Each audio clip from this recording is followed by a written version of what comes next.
ताज़ा भिंडी, ताज़ा आलू, हरी हरी पालक ले लो। गांव की कच्ची गलियों में एक पुरानी लकड़ी की रेहड़ी खड़खड़ाती हुई चलती थी। इस रेहड़ी पर ताज़ा सब्जियां सजी होती और इसे धकेलने वाली एक दुबली पतली औरत थी, जिसका चेहरा धूप और मेहनत की सख्तियों से झुलसा हुआ था। इसका नाम सकीना था। सकीना का शौहर कई साल पहले एक बीमारी के बायस दुनिया से चला गया था और अब इसके 3 बच्चे सिर्फ इसी की मेहनत की बदौलत जिंदा थे। गुर्बत की तंगी थी, लेकिन इसने किसी के आगे हाथ फैलाने की बजाय अपने बाजुओं पर भरोसा किया। आलू ले लो, भिंडी ले लो, टमाटर ले लो। सकीना सब्जियां बेच रही थी जब गांव के रईस चौधरी अकबर घोड़े पर सवार वहां से गुजरा। उसने हंसते हुए कहा, स्कीना, औरत होकर ये काम करती हो, किसी मर्द को साथ क्यों नहीं रख लेती? स्कीना ने सब्र से मुस्कुराते हुए जवाब दिया, चौधरी साहब, मेरे बच्चों का बाप भी मैं हूँ और माँ भी।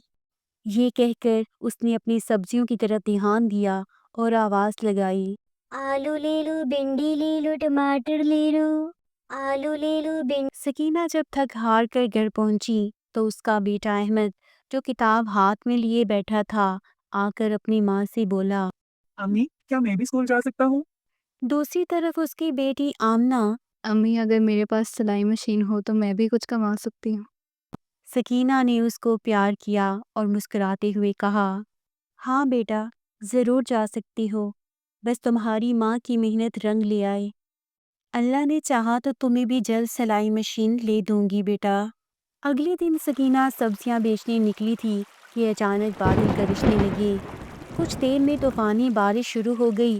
तेज हवा के झोंकों से इसकी रेहड़ी पलट गई और सब सब्जियां कीचड़ में जा गिरीं। सकीना घबराकर सब्जियों को इकट्ठा करने लगी, मगर ज़्यादातर सब्जियां खराब हो चुकी थीं। इसकी आंखों में आंसू आ गए।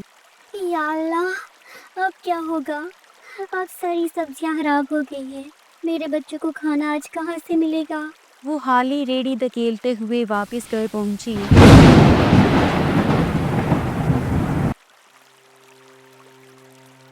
बच्चे भूखे इसका इंतजार कर रहे थे।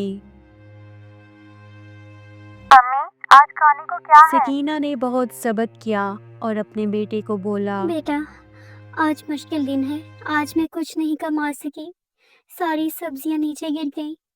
लेकिन तुम फिक्र मत करो, आज हम भूखे रह लेंगे, लेकिन कल हम कुछ न कुछ जरूर करेंगे। अगले दिन गांव में एक सरकारी अफसर आया जो गरीबों की मदद के लिए काम कर रहा था। जब उसने सकीना को सब्जियां बेचते देखा तो रुक गया। बहन, तुम रोजाना इतनी मेहनत करती हो? जी साहब, मेरे बच्चों के लिए सब कुछ मैं ही करती हूँ। हम गांव में एक नया बाजार बना रहे हैं। मैं वहां पे तुम्हें भी एक ठेला दिलवा दूंगा, जहाँ भी तुम सब्जियां बेचकर अपनी जिंदगी गुजारोगी। इस तरह तुम्हें सड़कों पर धक्के खाने की जरूरत नहीं पड़ेगी। ये सुनकर सकीना की आंखों में आंसू आ गए और वो बोली, साहब जी, क्या ये ऐसा हो सकता है? हाँ बहन, तुम्हें तुम्हारी मेहनत का सिला जरूर मिलेगा। चंद दिन बाद सकीना को अपनी सब्जी बेचने के लिए एक छोटा सा ठेला मिल गया। अब वो ज़्यादा आराम से सब्जियां बेच सकती थी और इसकी कमाई भी बढ़ने लगी।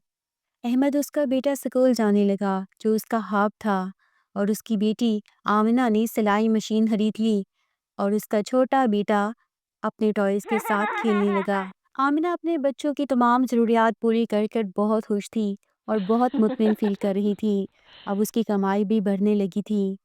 एक दिन जब उसका बेटा अहमद स्कूल से आया तो वो खुशी से चीखा और अपनी माँ को बोला, अम्मी, अम्मी, देखिए, आज मैंने पहली बार अपना नाम लिखा है। मैं बहुत खुश हूँ, मैंने पढ़ना सीख लिया है। देखो बेटा, मैं कहती थी ना कि मेहनत कभी राय खा नहीं जाती। देखो, हमारी मेहनत का सिला हमें रब ने दे दिया है। अब सकीना की रेडी नहीं चलती थी, मगर इसकी कहानी गांव में सबको हौसला देती कि हिम्मत और सब्र से हर मुश्किल का हल निकाला जा सकता है। वीडियो अच्छी लगे तो इसको लाइक करें, शेयर करें और चैनल को ज़रूर सब्सक्राइब करें।